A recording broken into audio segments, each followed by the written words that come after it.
so Acholi mama tika time me and Pastor Joseph Okidi ma tie pastor makuone urweng tie ma tika kok ni ngode omier ki yek bore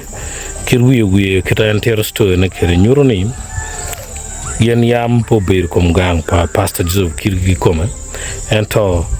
uchero beiru kaneo pa Okidi eno wiye videos any weng nong ti channel ni videos stereo omier chirare e video ni kono gen matia kili ena ye lu dire o chero gumu ping kun gilego ni kitimbe wek Pastor Joseph Okidi ki kama mena tika ko yeni mena ni wani enye Akoko meire kun ka bir ki wani kona kilak ko nen pare ya beru gangwa matwal lo tena no wa yi ko gangwa kar makwo ge ruin akwa ye kwa no kwa ruin ka da ko da ko no da ko ruin ki yi ko gangwa no wan gi putie ta cha je Okidi po nyoro ni kepa endong ye lekere gangkwam wan ka bino o lo kwanyo ger kiana mama nak meyo ali écoute te dire que c'est il faut qu'il fasse là si on y a agora o kan le lo kiri set gan e tinyo te tuzanga pat ngam kirian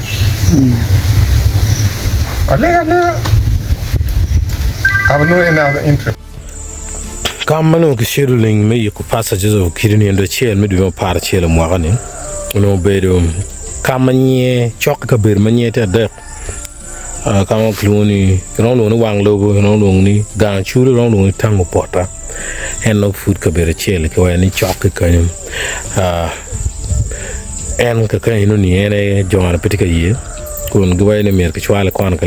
la kon pe bur twal ben ka kanyo ento enuni ginma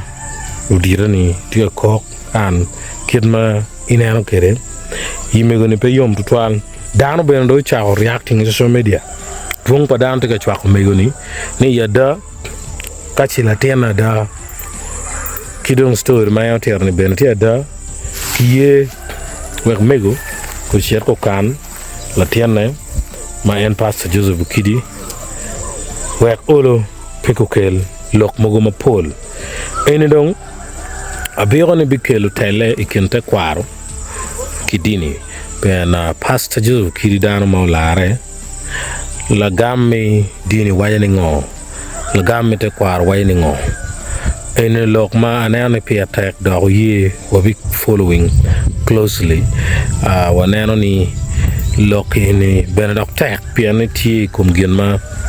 guru ko pa wandan weng da wan weng bene ya wi wa wa learning pijoma